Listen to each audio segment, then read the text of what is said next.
probably happening. It's almost certain that it's happening now. DeMeco Ryans coming to Houston. Why do we know this? Because we are so damn thirsty for it. When J.J. Watt tweets out this photo of him and DeMeco Ryans together in 2011, you feel like, look, J.J. knows the score. JJ knows that DeMeco wants to come here. JJ himself wants DeMeco to come here. JJ's not going to toy with our emotions, I don't think. He did tweet out a photo, he Instagrammed out a photo of him and a bunch of his former teammates, Andre Johnson, John Weeks, Kevin Walter, Owen Daniels, Kareem Jackson, whole bunch of other guys at B&B Butchers on Saturday this week. And some people speculated that perhaps that meant, oh, these guys are all back in town for a press conference announcing DeMeco.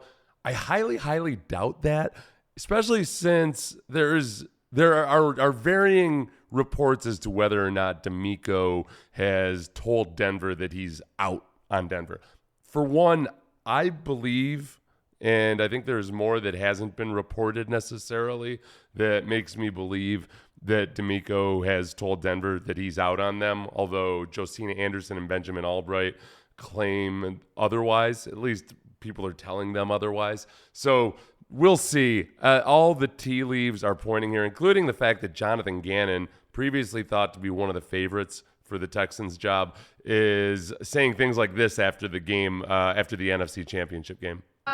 Might be your last one here because you might get the call. No, Philly's keeping me. We're good, bad, or indifferent. I'm staying here.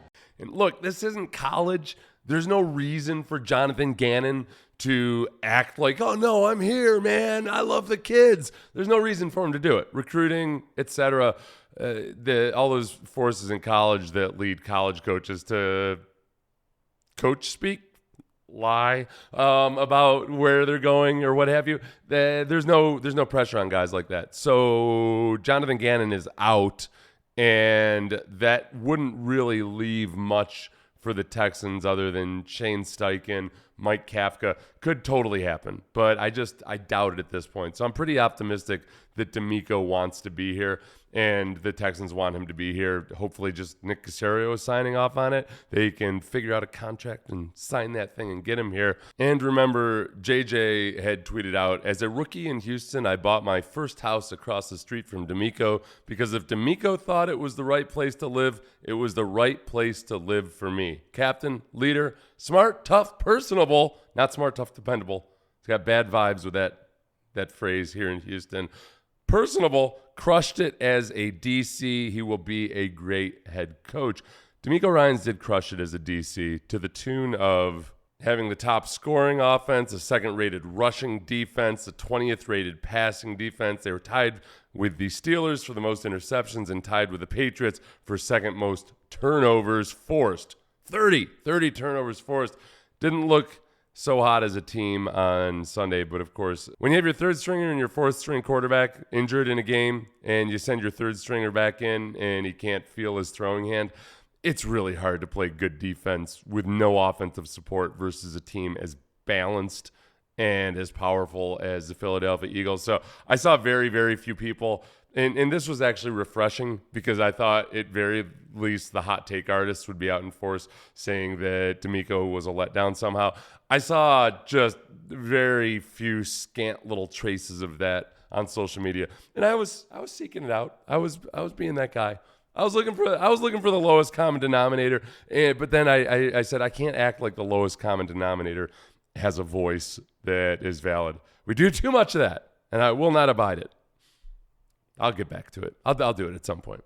So as Jonathan Alexander from the Chronicle says, with this game completed, the championship game, the Texans will pursue a second interview with Ryan this week in Houston, where he'll interview in person, a league source said. The first interview with Ryans was virtual while he prepared for the NFC divisional round against the Cowboys. There was jet plane tracking today, might be going on as we speak. Who knows? I know that Kyle Shanahan was announced officially as the head coach of the 49ers the day after the Super Bowl loss in Atlanta. But at that point, all the indications had been that Kyle Shanahan was going to take the job. So with that 2-week lead up to the playoff, to the Super Bowl, I think that was already taken care of. it seems like DeMeco genuinely took this last week off, not just from interviews, but perhaps from negotiations, and he wants to take his time with this. That's what it seems like. And I wouldn't expect as hasty an announcement as Kyle Shanahan. I mean, obviously, if it was as hasty as Kyle Shanahan's, it would have been today for DeMeco Ryans. So perhaps tomorrow, perhaps Wednesday, perhaps Thursday. There's going to be huge disappointment if it doesn't work out. I'm not even bracing myself for that right now. I kind of feel bad for whoever replaces DeMeco because the fan base is really riled up over this. And I'm glad that they are. And I also do think that I don't think that we need to couch this by saying, well, we just are sentimental about it because he's a guy from back when the Texans were good. I think there's a lot more to it than that. I think that if people were to hear that Mario Williams was coming back to be the head coach, or that any of the other really good players from the Texans, including let's see. Matt Schaub went to more Pro Bowls. I'm not going to get into that discussion. I think there are really good players from 2011 that people wouldn't be necessarily as excited about as a head coach because they don't have the chops that DeMeco does as a leader and as a person. And that's what ultimately people are excited about. I think the argument or the concern that DeMeco is a defensive coach and these days it's all about offense and that your offensive coordinators are going to get plucked away as soon as your offense is good, I think those are valid. I share those same concerns. I just know that there have been multiple defensive coaches, obviously, who have done well managing that. The key is that you constantly have this pipeline of talented offensive coaches.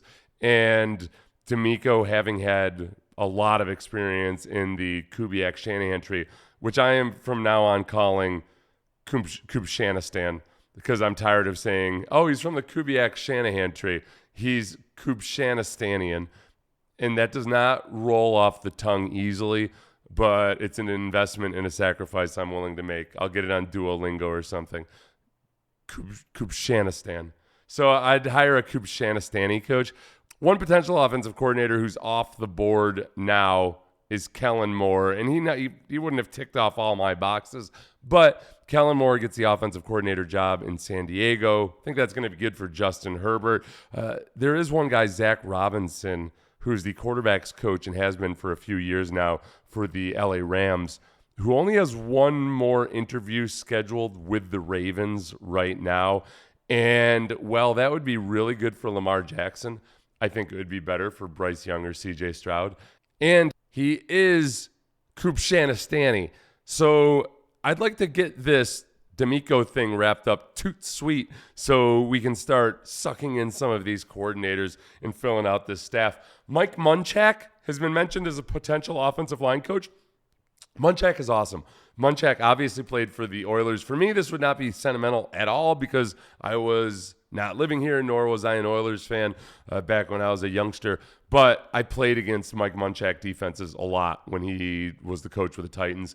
And I can tell you, no offensive lines were better coached than those offensive lines that were coached by Mike Munchak. He is just awesome. And he had been in this with the Steelers for a while, ended up going out to Colorado because he had family out there. But I know that some of those circumstances have changed. So he might be up for a move. I have no idea what his personal or family situation is. There's always chatter about him going back to Pittsburgh.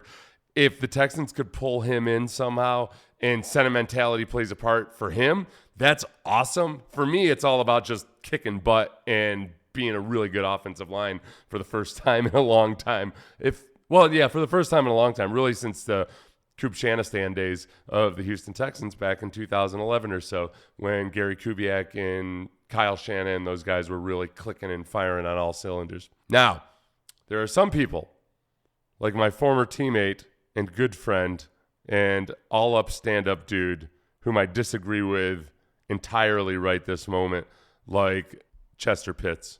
Chester, typically a happy-go-lucky fella, all about joy and love and happiness, tweets out, "I know you are excited and the moment is growing, but chill out and relax. What will be, will be. It's a process. Hashtag Go Texans." To which I replied, "I will not chill, nor will I relax. Hashtag never chill." Chester, I cannot, do not steal this from me. I've been agitated and aggravated for too many years to have this pulled out from underneath me. I'm going to be agitated and not relaxed because I want to go through the pain of anticipation and to have it be that joyous day when it's announced that DeMeco is the coach. And we'll have a lot of work ahead of us, Chester. I know. We'll have a lot of work ahead of us, but that's all right. And DeMeco's going to have to prove himself in a new venue. As Kyle Shanahan himself said, though, he's never failed at anything, which typically would scare me if it was somebody that was kind of cocky and brazen, like maybe a young Cam Newton or something. But this is DeMeco Ryans, a rock, as it were. So I hope that everybody else can at least relax enough to get a good night's sleep. And some morning here in the not too distant future, we will awake and there will be a DeMeco Ryans underneath the Christmas tree. Good night.